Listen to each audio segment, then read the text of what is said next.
జమిలీపై JPC ఏర్పాటు చేసిన కేంద్ర ప్రభుత్వం 21 మంది లోక్సభ సభ్యులు, 10 మంది రాజ్యసభ సభ్యులకు చోటు. కాంగ్రెస్ పార్టీ దేశంలో అవాస్తవాలను వ్యాపింపజేస్తోందన్న అమిత్ షా, అంబేద్కర్కు వ్యతిరేకంగా తాను మాట్లాడలేదని స్పష్టీకరణ. ధరణి స్థానంలో కొత్త చట్టం, భూభారతి బిల్లును అసెంబ్లీలో ప్రవేశపెట్టిన మంత్రి పొంగులేటి, లోపభూయిష్టమైన పాత చట్టాన్ని ప్రక్షాళన చేస్తున్నామని వెల్లడి. రైతుల భూములకు భూదార్ నంబర్ కేటాయిస్తామని ప్రకటన. ముంబై తీరంలో ఘోర ప్రమాదం, ఫెర్రీని ఢీకొన్న స్పీడ్ బోట్, పడవ మునగడంతో 13 మంది దుర్మరణం, 100 మందిని రక్షించిన సిబ్బంది. మృతుల కుటుంబాలకు 2 లక్షల రూపాయలు ఎక్స్గ్రేషియా ప్రకటించిన ప్రధాని నరేంద్ర మోదీ, 5 లక్షల పరిహారం ప్రకటించిన మహారాష్ట్ర ముఖ్యమంత్రి దేవేంద్ర ఫడ్నవీస్. నేడు అసెంబ్లీలో కీలక బిల్లులు.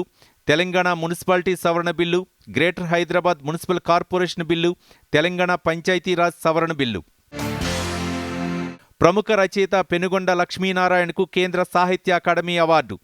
దీపిక అభ్యుదయ వ్యాస సంపుటికి వరించిన పురస్కారం.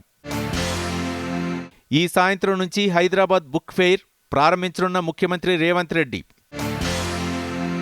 ఎస్బీఐ మేనేజింగ్ డైరెక్టర్గా అమర రామ్మోహన్ రావు ఆమోదముద్ర వేసిన కేంద్ర కేబినెట్ కమిటీ.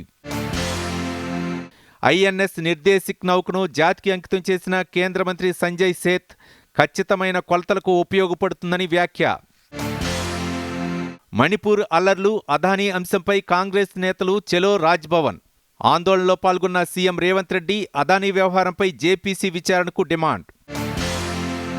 కేసీఆర్, రేవంత్ రెడ్డి బొమ్మ బొరుసులాంటి వారన్న కేంద్ర మంత్రి కిషన్ రెడ్డి, రాజ్భవన్ ముందు సీఎం ధర్నా చేయటం విడ్డూరమని వ్యాఖ్య.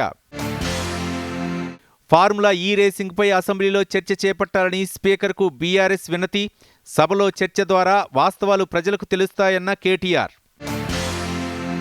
రాహుల్ గాంధీని ప్రసన్నం చేసుకునేందుకే సీఎం ఆందోళన చేశారన్న ఏలేటి.